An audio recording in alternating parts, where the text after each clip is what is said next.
Baiklah, di sini saya Hanisa Mustika. Saya akan melanjutkan pembahasan dari teman saya yaitu Nur Fitri. Nah, selanjutnya saya akan membahas mengenai kompetensi guru. Nah, sebelum kita lanjut, kita harus mengetahui dulu apa itu kompetensi. Nah, kompetensi menurut Kamus Besar Bahasa Indonesia, kompetensi merupakan kewenangan atau kekuasaan yang dimiliki seseorang untuk melakukan sesuatu. Sedangkan menurut para ahli, yang pertama itu menurut Wibowo, ia berpendapat bahwa kompetensi merupakan kemampuan yang dimiliki oleh seseorang untuk melaksanakan tugasnya atau melakukan pekerjaannya yang berdasarkan pada pemahaman, keterampilan, dan yang dibebankan oleh pekerjaannya. Nah, yang kedua itu menurut Fahizal. Fahizal ini berpendapat bahwa kompetensi itu merupakan kemampuan, kecakapan, dan keterampilan. Jadi dapat kita simpulkan bahwa kompetensi itu merupakan kemampuan dan keterampilan seseorang dalam berbagai bidang yang berdasarkan pada pemahamannya, ilmu pengetahuannya, dan keterampilannya yang disesuaikan yang dibebankan pada pekerjaannya. Nah, itulah pengertian kompetensi. Sedangkan kompetensi guru ini merupakan kemampuan dan keterampilan oleh seorang guru gimana ia harus bisa mendidik, memberikan bimbingan kepada peserta didik untuk bisa mencapai suatu tujuan pendidikan nasional. Nah, selanjutnya kita akan membahas mengenai standar kompetensi guru. Menurut Interested New Teacher Assessment and Support Consortium atau INSTEC, ia berpendapat bahwa standar guru yaitu yang pertama itu guru itu harus memiliki ilmu pengetahuan. Yang kedua, guru harus bisa melakukan dan merencanakan strategi-strategi pembelajaran. Yang ketiga, guru harus bisa mengelola kelas. Yang keempat, guru harus bisa merancang perencanaan pendidikan atau perencanaan pembelajaran. Nah, yang kelima, guru harus bisa berkomunikasi dengan berbagai pihak. Nah, yang keenam, itu guru harus bisa melakukan pengembangan potensi peserta didik. Gimana caranya agar peserta didik ini bisa mengembangkan potensinya selama pembelajaran. Nah, yang ketujuh itu yaitu guru ini harus bisa menilai hasil belajar peserta didik. Jadi di saat penilaian ini, guru tidak bisa bersikap hanya melihat peserta didik aja, tapi dia harus bisa melihat bagaimana proses peserta didik ini dalam pembelajaran, bagaimana usahanya. Nah, dalam Undang-Undang Nomor 14 Tahun 2005 tentang Guru dan Dosen, Pasal 10 ayat 1 menjelaskan bahwa kompetensi guru itu ada 4. Yang pertama pedagogik, yang kedua kepribadian, yang ketiga ada sosial, dan yang keempat ada kompetensi profesional. Nah, yang pertama itu kita akan membahas mengenai kompetensi pedagogik. Kompetensi pedagogi ini merupakan kemampuan guru dalam mengelola pembelajaran peserta didik.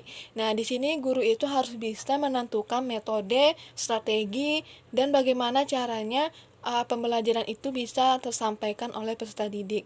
Selain itu, guru harus bisa memahami kondisi peserta didik dalam pembelajarannya dan supaya tujuan pendidikan itu dapat dicapai. Nah, yang kedua yaitu kompetensi kepribadian. Nah, kompetensi kepribadian ini menyangkut mengenai kepribadian dari seorang guru tersebut. Gimana seorang guru itu merupakan panutan bagi peserta didik yang dia ajarkan. Nah, jadi untuk itu guru itu harus memiliki akhlak dan sikap yang baik yang bisa dicontoh oleh peserta didiknya, di mana guru itu harus bisa saling membantu, saling menghargai, dan tidak bersikap semena-mena terhadap peserta didiknya.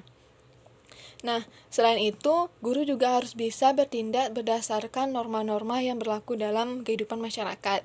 Nah, yang ketiga yaitu kompetensi sosial. Kompetensi sosial ini merupakan kompetensi atau kemampuan di mana guru itu harus bisa berkomunikasi dengan berbagai pihak, baik itu peserta didik, wali murid, dan masyarakat. Dengan adanya komunikasi ini dapat menjalin suatu hubungan yang baik antara guru, peserta didik, wali murid, dan masyarakat.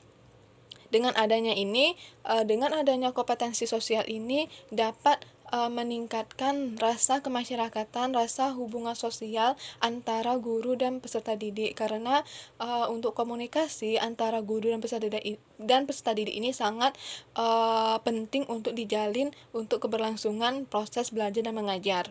Nah, yang keempat itu ada kompetensi profesional. Nah, dalam kompetensi profesional ini, guru itu harus bisa mendalami pembelajaran materi yang diampunya, sehingga saat pembelajaran itu guru itu bisa menyampaikan secara detail serta dipahami oleh peserta didik yang diajarkannya.